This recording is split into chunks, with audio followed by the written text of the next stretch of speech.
Bienvenue sur votre chaîne Nouvelle Astuce. Aujourd'hui, on se retrouve pour le résumé de votre série El Diablo, épisode 108.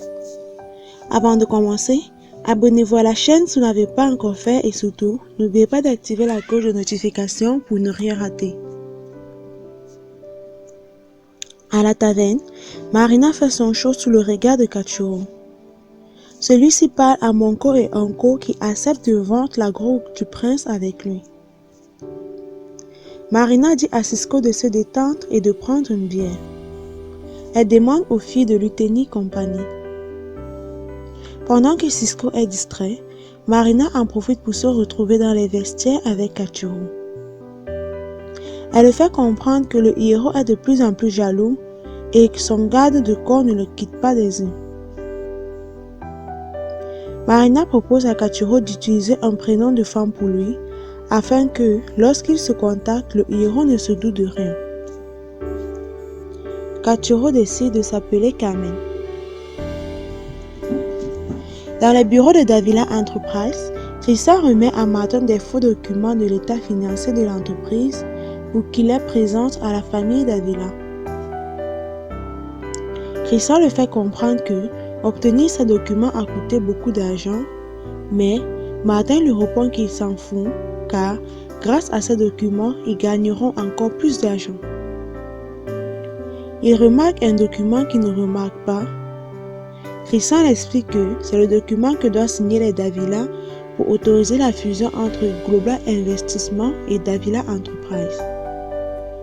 Global Investissement étant plus grande, absorbera Davila Enterprise qui est plus petite et les deux ne formeront plus que Global Investissement. Tristan fait comprendre à Martin que, dès la signature de ces documents, il pourra prendre toutes les décisions concernant l'entreprise sans toutefois consulter les Davila. Tristan explique que le processus de transfert d'argent vers la Suisse devra se faire peu à peu afin de ne pas éveiller les soupçons au sein du conglomérat. Pendant ce temps, Manuela est au téléphone avec Horacio. Elle lui parle du centre de désintoxication où Dimi et sa mère devront conduire Virginia. Elle explique à Horacio à quel point Virginia se sent mal. Horacio prend de ses nouvelles à elle. Manuela lui dit qu'elle se sent bien et qu'elle aimera retourner au bureau. Mais Horacio lui demande de rester à la maison se reposer, d'après les recommandations du médecin. Elle lui demande s'il a vu un autre graffiti sur le mur. Horacio lui dit que non. Manuela se demande pourquoi Angèle veut autant lui parler. Toujours au bureau avec Christian, Martin est furieux car il doit attendre au moins 1 an et demi avant de complètement liquider tous les actifs de Davila Enterprise. Il dit à Christian qu'il prendra chacune des Davila à part pour leur faire signer le document, car ensemble, elles posent trop de questions. Christian le fait comprendre que Manuela étant avocate, ce sera plus difficile qu'il le pense de lui faire signer ces documents.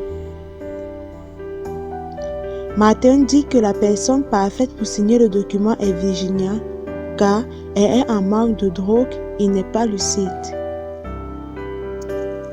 Au même moment chez Lucas, Angèle est inquiète car Lucas veut présenter ses tableaux à un acheteur. Il a peur que l'acheteur démontre qui est l'auteur des tableaux, mais Lucas le rassure que les tableaux sont très beaux et que si l'acheteur démontre qu'il les a peur, il dira que c'est un jeune peintre timide qui commence à peine et qui n'aime pas se montrer en public. Angèle a peur que les gens se posent des questions et remontent jusqu'à lui. Il est inquiet pour Lucas, mais celui-ci le fait comprendre que si on l'arrête, il dira qu'il ne savait pas que Salvador Dominguez était en fait un repris de justice et que, pour lui, il était juste un élève. Angèle le remercie encore pour tout ce qu'il fait pour lui. Chez Virginia, Ariana essaie de convaincre que le centre de désintoxication est ce qu'il y a de mieux pour elle, mais Virginia est inquiète car elle a peur de ne pas pouvoir surmonter son addiction à la drogue. Ariana et Dimi lui disent que tout ira bien, puis ils s'en vont. Manuela et Horacio sont dans un magasin de téléphone. Elle veut remplacer celui qu'elle a perdu. Elle demande au vendeur si elle peut conserver le même numéro. Le vendeur lui dit que oui. Pendant ce temps, Angèle et Topo sont chez Suzy avec Perla. Perla fait comprendre à sa mère qu'elle prend trop de risques avec Léon. Angèle est d'accord avec elle. Topo demande à Suzy si elle a pu lire le document, mais celle-ci lui répond que non. Angèle se rassure que c'était un document qui concerne Davila Enterprises et une autre entreprise. Suzy lui dit que oui et que ce document désignait Léon comme représentant légal. Il cherche un moyen de faire parvenir ce document à Jimmy, surtout après l'échec cuisant de la photo montrant Martin avec le héros et Léon. Au même moment, Jimmy, Virginia et Ariana sont au centre des intoxications.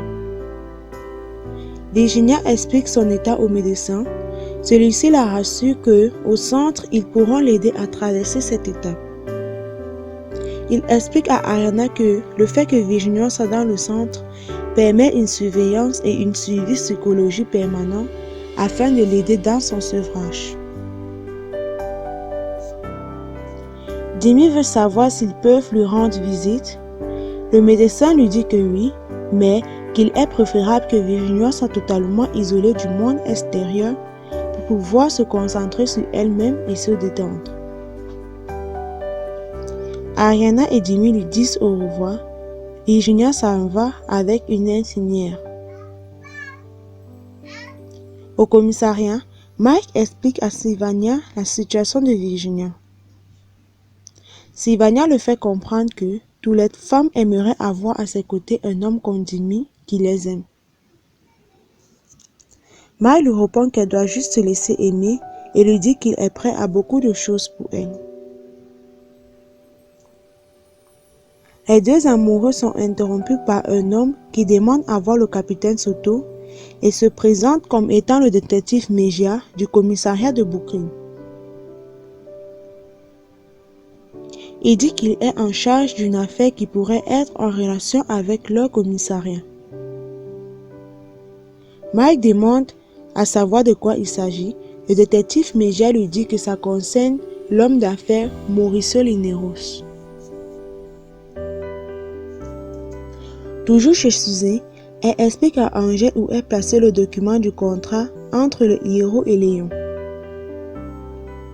Angèle dit qu'il entrera chez Léon en journée. Il dit qu'il doit se tenir prêt à tout moment pour pouvoir y aller.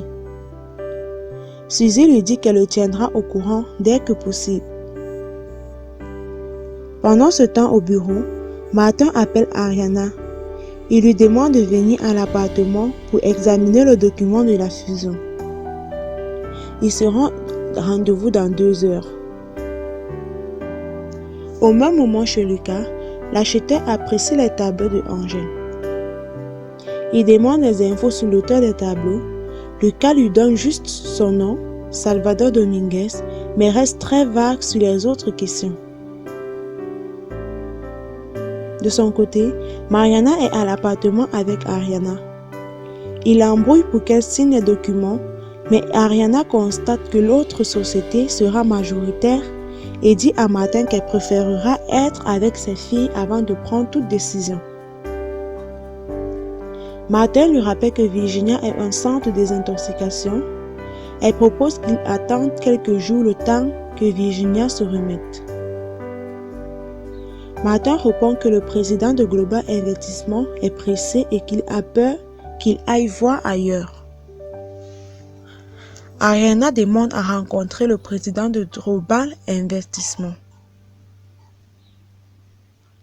De retour chez lui, Jimmy reçoit un appel du capitaine qui lui demande de passer au commissariat le plus vite possible.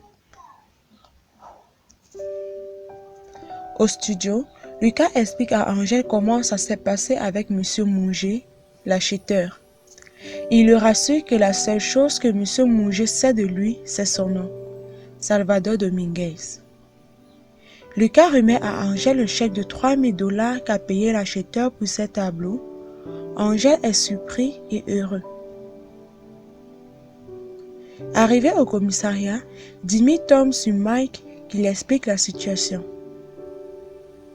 Dimi part dans le bureau du capitaine Soto et rencontre le détective Mejia.